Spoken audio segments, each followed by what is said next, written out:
Ahora continuamos con la manera número 23 de matar al fútbol argentino, y es justamente el contrapuesto del punto anterior, las transferencias internas del fútbol nacional. No sé si te diste cuenta o qué, pero hace por lo menos 3 décadas el fútbol argentino ya no se venden jugadores entre clubes, sino todo es préstamos, préstamos, préstamos y préstamos. Por eso proliferan los jugadores golondrinas en toda la AFA, desde primera hasta el ascenso más bajo de todo. ¿Qué son los jugadores golondrinas? Y son esos que pululan cada cierta temporada de equipo en equipo. Un año están a préstamo en un team, no andan, al otro vuelven al club dueño del pase, no anda tampoco, y luego se lo dan a préstamo a otro club más, y luego a otro club más, y luego vuelve, y así, y así, y así. ¿Por qué sucede esto? ¿Por qué se permite esto? Y estas son las consecuencias del punto anterior explicado. Al venderse todo al extranjero, en la Argentina queda el rejunte de jugadores mediocres, medio pelo, los más perros y algunos destacados. Esos la rompen 2 años y se van también. Fíjate que por lo general los que se destacan más son los veteranos que vienen a jugar de nuevo para retirarse. Por decirte algunos, hoy en día, así pensándolo rápido, tenés a Cavani en Boca, a Borja en River, a Banega en Newell's, a Enzo Pérez en Estudiantes, y si vuelve Angelito Di María vas a ver cómo se destacan Central. Después los más pibitos son de 2 bandos distintos. El que la rompe ya está vendido afuera y el otro lo esperan un poco más, y si no explota será uno de los tantos que después pululan por toda la Liga Argentina. Ya tenemos nulos casos de jugadores que jueguen años y años y años con la misma camiseta. No te hablo de un Bocini o la Bruna que jugaron 20 años con la misma remera, pero no sé, ponele a alguno que juegue 12 años o 10 años seguidos con el mismo club, no lo vas a encontrar, porque lo que abundan y lo que vende para el público son los famosos nuevos refuerzos de inicio de temporada. ¿Qué refuerzos? Si más de uno termina siendo terrible clavo para un club. Los famosos nuevos refuerzos la romperán, no sé, uno de 25 que se producen por cada pretemporada. Un gasterío al pedo. Yo promocionaría, no sé, pibes de inferiores que te sale más barato y te podés ganar la grande si el flaquito después es un crack. Bueno, ya lo deberías saber viéndolo de inferiores, no sé, eso ya es cosa tuya. A lo largo de la historia del fútbol argentino se produjeron ventas extraordinarias entre clubes. Por supuesto, hubo un gran auge de los 5 grandes comprándoles jugadores e ídolos a los clubes más endebles, pero también hubo viceversa, Repasemos algunos destacados de la historia, de pases internos.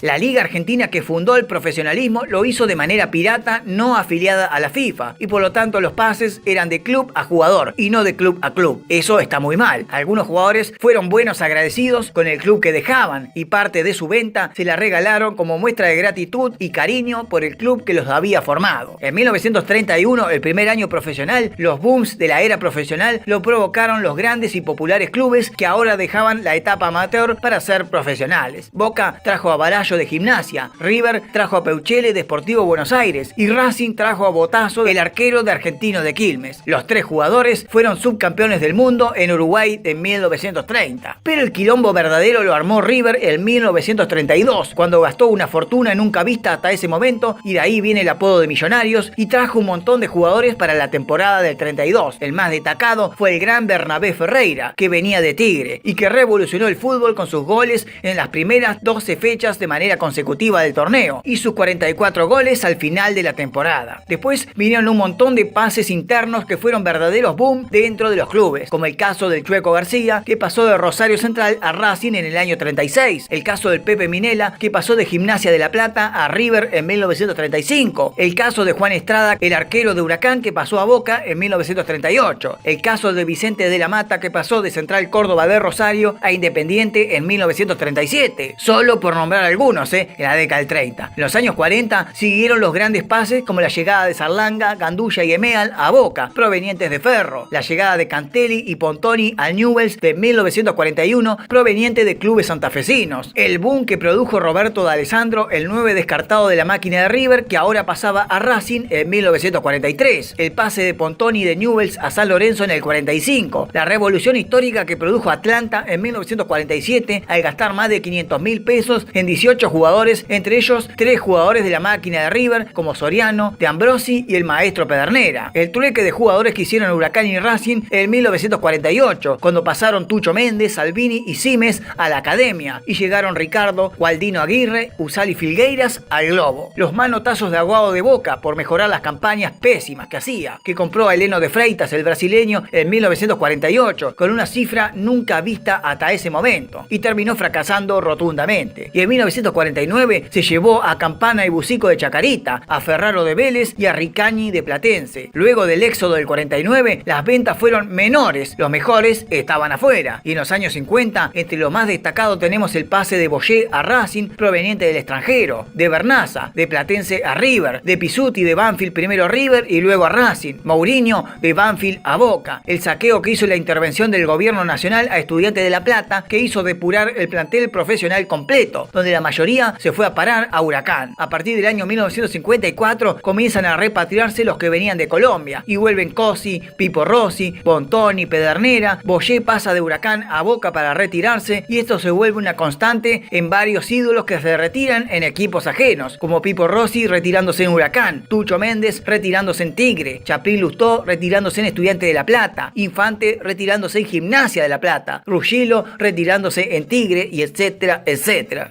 Los años 60 fueron el escándalo nacional en pases hiperinflados de club a club, donde los jugadores eran vendidos por precios irracionales nunca vistos, incluso hasta en el mismísimo Europa, una cosa que no se entiende. Boca en 1960 repatrió por una fortuna a Ernesto Grillo de Italia y con él vinieron un montón de brasileños, peruanos y uruguayos en los años siguientes. En 1963, por ejemplo, para la Copa Libertadores, el colmo de los colmos, pagándole a San Lorenzo la estrafalaria cantidad de 25 millones de pesos por José Sanfilippo, y con él llegaron Corbata y Pisuti de Racing, también por varios millones, Alberto González de Atlanta, Alcides Silveira de Independiente, y el año anterior encima se había logrado el pase trampolín del Beto Menéndez, que pasó de River a Huracán por 8 millones de pesos, y por la misma cantidad Boca se lo compró al Globo para evitar el pase de River a Boca. Dios. River, otro que gastó millones y millones solo para no campeonar en nada, trayendo a brasileños al pedo. El único que valió la pena fue Delem. Trajo a uruguayos, peruanos y hasta españoles como Pepillo. Todos fracasos absolutos y nuevas deudas. En 1964 pagó más de 30 millones de pesos a Peñarol de Montevideo por Matosas. O sea, más de 30 palos verdes por un defensor, mamma mía. Pero la única compra que valió la pena para River en esta época fue la de Artime, traído de Atlanta, que solo duró 4 años.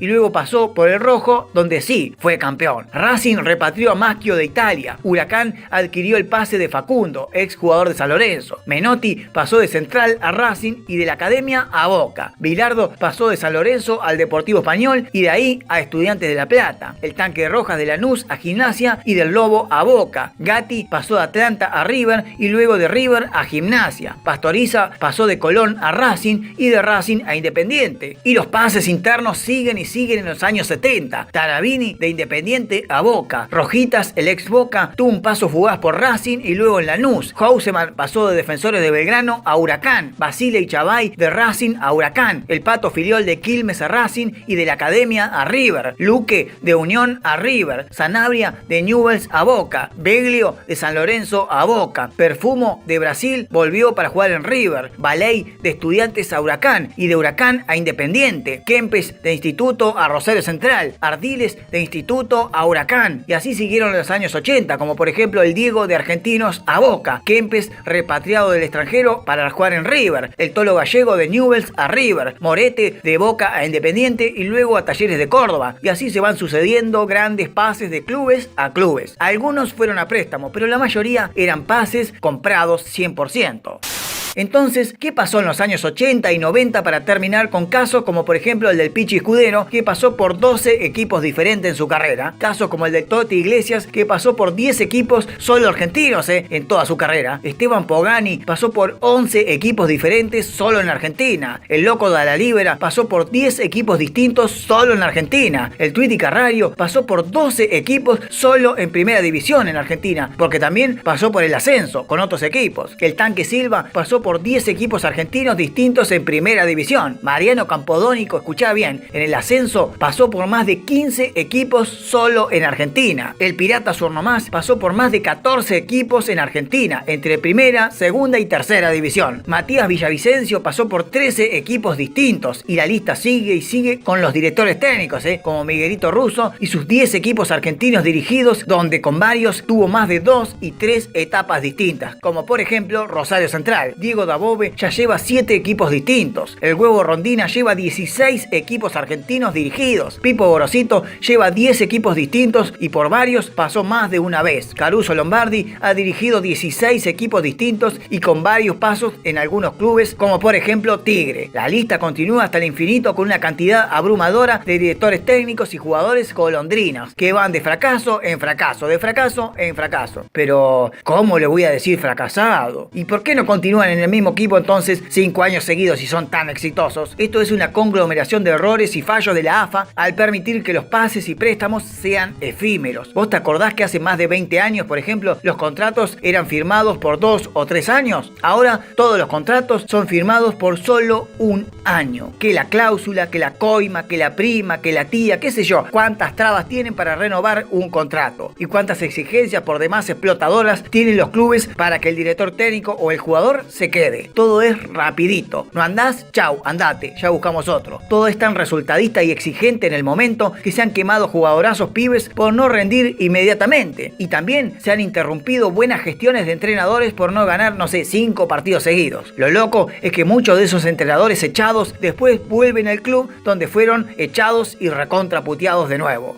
Es un despilfarro absoluto de la misma decadencia del país y la AFA que no hace absolutamente nada para corregir todo esto, ni para atar un poco las economías de los clubes, que hacen y rompen contrato todos los años, con al menos 10 personas distintas por trimestre, entre jugadores y entrenadores echados, más empleados del club que nunca se sabe, ¿viste? Obvio, si haces firmar un contrato, lo tenés que cumplir, al tipo le tenés que pagar por más malo que haya sido, porque es el trabajo del tipo, y así, cuando no le pagan, se producen, por ejemplo, los pedidos de quiebra por parte de exjugadores y exentrenadores que no recibieron el pago de determinado final de contrato de algún club. Y bueno, tiene que recuperar esa plata porque es su trabajo. El contrato está firmado y las dirigencias siempre patean el problema para el presidente que le sigue. Y así se va formando bolas y bolas de nieve y deudas en los clubes, donde un presidente entra para pagar la deuda que dejó el presidente anterior, contrayendo más deuda al club para que lo pague el presidente que le suceda en el cargo. Y los clubes se endeudan más y más y más y más. ¡Ay, Dios! Una buena solución para que toda esta mierda pase sería habilitar las sociedades anónimas deportivas para ajustar la economía de los clubes y para que blanqueen sus números. Por ejemplo, dónde va a parar la cantidad de plata que ingresa por las ventas al extranjero de jugadores y dónde está esa guita que no se ve en los clubes que entra. Pero si vos viste el episodio 21 de esta serie, cuando hablé de las sociedades anónimas deportivas, entenderás que la solución no pasa por algo que va a pasar de un día a otro. Que las sociedades anónimas son necesarias para blanquear los números de los clubes y para saber por dónde se fuga tanto dinero que tienen. Pero bueno, para eso Argentina necesitaría tener al menos 10 o 15 años de prosperidad económica fuerte como país y donde las sociedades anónimas sí puedan funcionar y sí puedan manejarse con libre facilidad. Ahí funcionarían. Hoy es imposible que eso pase ante tanta corrupción política, futbolera y de la otra también. En resumen, los grandes pases al exterior o en el mercado interno siempre existieron como vimos, europeos llevándose talentos argentinos y equipos grandes o con dinero llevándose buenos jugadores de equipos más endebles. Ahora, lo grave es la manera en que sucede, la voracidad con la que el fútbol del viejo continente arrasa con los clubes argentinos, llevándose los mejores talentos, los jóvenes y hasta las promesas del mismo semillero. Todo permitido, por supuesto, por una AFA corrupta y entongada con la FIFA. Y así en Argentina quedan el 80% de los jugadores de un nivel mediocre, tirando a flojo y malo. Y los restantes 20% son esos que se destacan un poco y son vendidos a ligas inferiores de países poco futboleros pero con mucha mejor economía que la Argentina. Y algún que otro pibe talentoso que no fue seguido de chico, ahora la rompe de grande y bueno, se va también, dejándonos cero talento en las canchas argentinas y una runfla de jetones, matones y guapos que quieren ganar los partidos hablándole al referí todo el tiempo, en vez de meter la pelotita en el arco rival luego de una gran jugada. Esto es el fútbol argentino de hoy, el semillero del mundo, la liga de las divisiones inferiores más grande del mundo, quizás la más importante también, qué sé yo. Así terminamos con los puntos números 22 y 23 de la serie. Poneme en los comentarios qué te parece y qué opinás y qué solución darías para que no se vendan los pibes tan rápidos o cómo se solucionaría el constante golondrineo de técnicos y jugadores que van de equipo en equipo, creando deudas y más deudas a los clubes con contratos nuevos, viejos, rotos y no pagados. Te leo abajo en los comentarios. Like, suscríbete al canal que viene cada vez más picante esta serie. Nos vemos.